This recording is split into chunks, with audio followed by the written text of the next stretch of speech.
আসসালামু আলাইকুম, কেমন আছেন সবাই? আশা করি সবাই ভালো আছেন। আলহামদুলিল্লাহ, আমিও ভালো আছি। আজকে আমি দুধের সর থেকে খাঁটি ঘি তৈরির সবচেয়ে সহজ রেসিপি আপনাদের সাথে শেয়ার করব।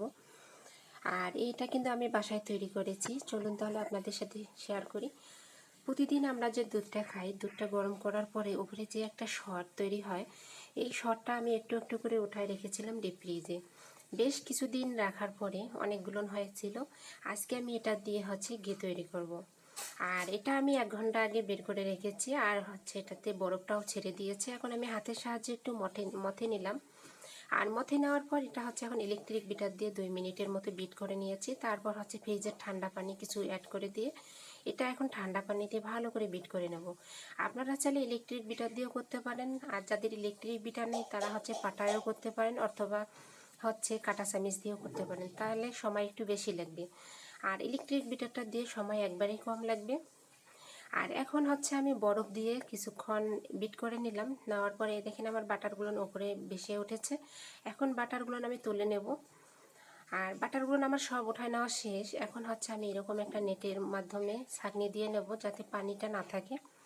আর যতটুকু সম্ভব পানিটা ঝরানোর চেষ্টা করব। আর এখন আমি এটা ভালো করে ছাঁকনি দিয়ে নিয়ে তারপর এখন আমি ঘি তৈরি করব।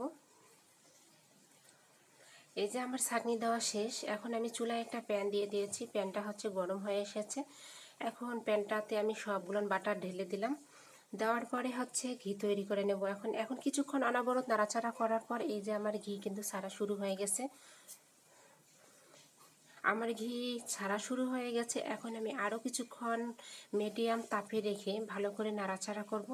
এই তো আমার একটু একটু করে সবগুলো ছাড়া শুরু হয়ে গেছে। এখন আমার ঘি অলরেডি তৈরি হয়ে যাবে। আর এই পর্যায়ে কিন্তু চুলার তাপটা একবারে আমি লোয়ে রেখেছি।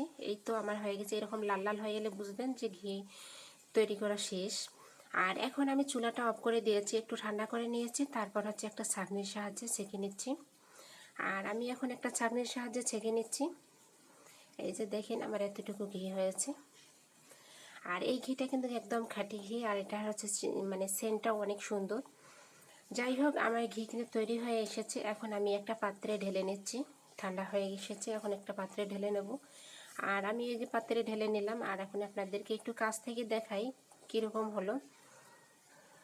এই যে আমার ঘিটা কিন্তু বানা হয়ে গেছে। আর এটা দীর্ঘদিন সংরক্ষণ করেও রাখা যায়, কোনো সমস্যা হয় না। এই যে ঠান্ডা হওয়ার পরে দেখাচ্ছি আমি ভিতরে এরকম হয়েছে। ঢাকনা খুলে আমি আপনাদেরকে দেখা দিলাম কেমন হয়েছে। কমেন্টসে সবাই জানাবেন, আর পারলে ট্রাই করবেন। সবাই ভালো থাকবেন। আল্লাহ হাফেজ।